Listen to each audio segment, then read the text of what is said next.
To the school, just meeting him, he knew exactly what he wanted out of our program. He already had goals of where he was headed. So he's just his passion and focus and being part of the industry. What you wasn't learning in that 8-month course, Cortez was the person to teach it to you, you know what I mean? It didn't matter if I knew the answer or not. People saw me and just was like, help me, like I need help real quick, stop. And he had the idea of starting a program, and we came up with the name The Mentors.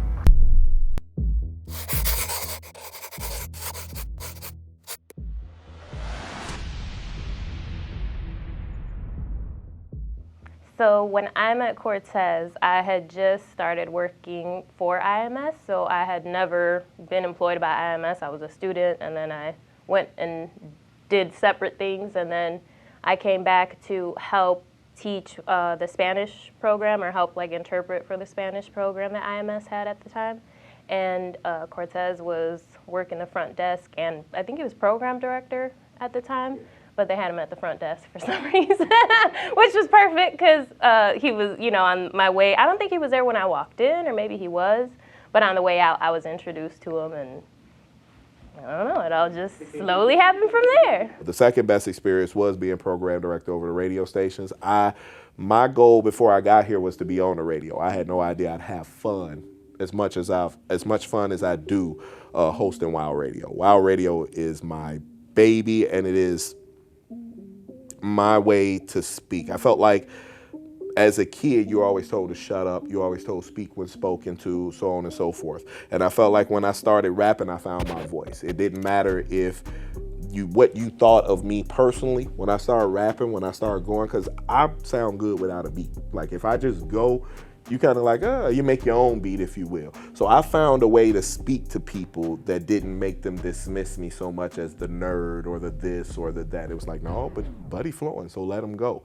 I feel like the program director position here was this version of that. Once I found out I liked WOW Radio, to be over the radio stations and appoint other people their shows, I felt like that allowed me to connect to more than just the teachers here. I was able to connect with students and things like that too. Because again, I was able to teach them something, but again, they were able to join in that excitement that I didn't know I had until I had my own show.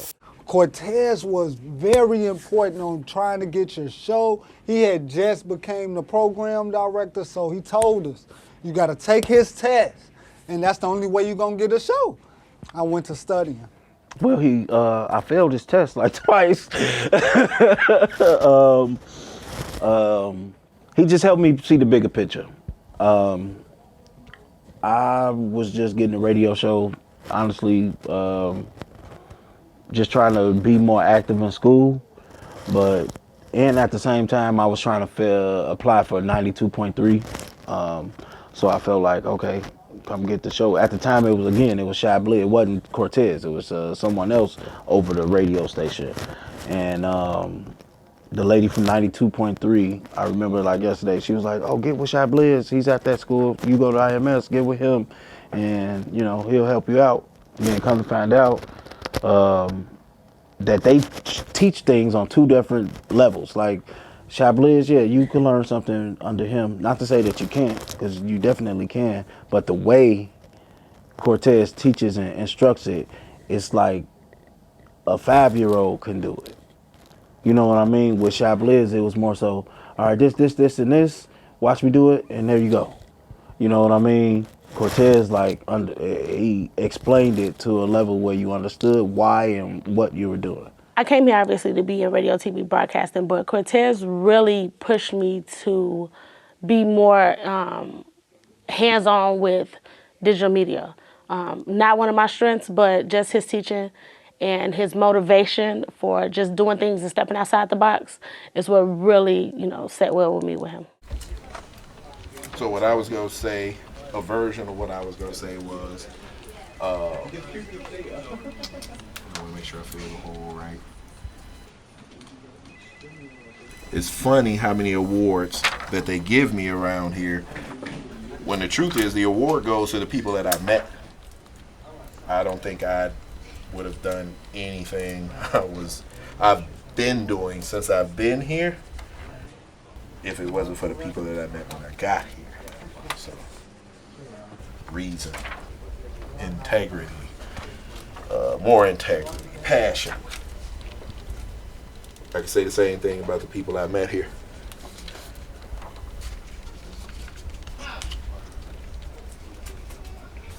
I win, Ari. As far as people, oh, hands down. Tinker Randall always will be number one just because she signed me up. She got me the program director position. Steven Nitz, number two, is also the man that got me the job with Disney, but he also taught me everything I know about camera, about editing, about the things I didn't even know I liked. My boy Chuck. Chuck is day one, like homeboy, like in my wedding, like you can't badmouth Chuck around me, I swing on you. Like he had my back, and it didn't take convincing. There was no trying to get on your side, this or that. That was just a good man that met another good man, and we just done clicked ever since. Cortez is my man. I mean, I met Cortez when I first started working here at IMS back in 18 or something like that. And, you know, he seemed like he was pretty cool. And we just kind of formed a relationship. I don't know. I don't even know how it started. I don't know. He was just cool. And he was cleaning up, and I started helping him clean up. You know what I mean? That's how we started. I think he's made a good impact here. He's doing a lot of things with the students. He's done a lot of things with the students that are good, that need to be done. And those things he's doing are extra things that normally a lot of students probably wouldn't necessarily get, okay? Some of the things you probably would have gotten, but a lot of things, you know, you wouldn't have got. I only, like me, myself, I know video and TV. I don't know radio. I don't know that. So you couldn't have got that from me. You know what I'm saying?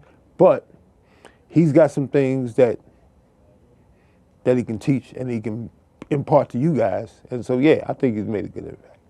I think he's done a great job. Usually when they do voiceover work, the voiceover artists say things 2-3 times. They say it this way, and they say it different this way, so that the editor has options. No, Buddy ain't playing. He read the whole script, like one time, one take. Jay-Z. Adrenaline driven, heart So pounding, there's my script. desperate criminals behind the wheel, almost getting away from police. In the next half hour, we bring you America's wildest I didn't pursuits. apply for Disney. I didn't put out a resume. I didn't make a demo. I made friends with the first teacher I had, and he called me like, want a job. So again, networking probably was the best thing in this place. So what's funny about him getting the job at Disney is we would sit at IMS, the other building, and when he would help me with stuff, like once our relationship kind of, you know, developed, we would talk about like, man, it'd be nice to be editing from home, and like you envision ourselves like sitting at home, working from home. And literally like shortly after he got a call, and it was just like, hey, you wanna work for Disney and you can work from home. And we're like, wow, we manifested this. Like we were literally sitting in a room talking about how cool it would be to sit at home and do this stuff. So yeah, that was very exciting. And he always talks about how he gave he leaned more on God's understanding than his own, in the sense of his relationship, in the sense of his career. And I think I just kind of came in and reiterated the faith piece. And I was just like, hey, we got to believe, because I'm all about manifestation and, you know, law of attraction. So I was like, well, we got to believe it and we got to speak it into existence. And so that part just connected. And so seeing that manifestation come to life was incredible, and he was excited. And it's just, we always sit back and reminisce like, wow, like you literally made that happen. When he started working with Disney, he would call me up. He's like, Chuck, I got some stuff I got to show you. I got some new editing stuff. I got some tricks. I got some stuff. He was learning stuff from Disney, okay? And he called me. He's like, dude, I got to show you the stuff. So he was showing me everything he had got from Disney. He would call me up, show it to me. We'd get together. I'd see it. Okay. And then I'd start using it, and it would be great. So, yeah. he did that a lot. He did that a lot, and that's a good thing. Cause like I said, you got to keep learning. You got to keep learning in this game, and that's what that is. You know, that's exactly what that is. Boy, this shit is burning back up. He on fire. Boy, this shit is burning. 'Cause it's what we try to do. He on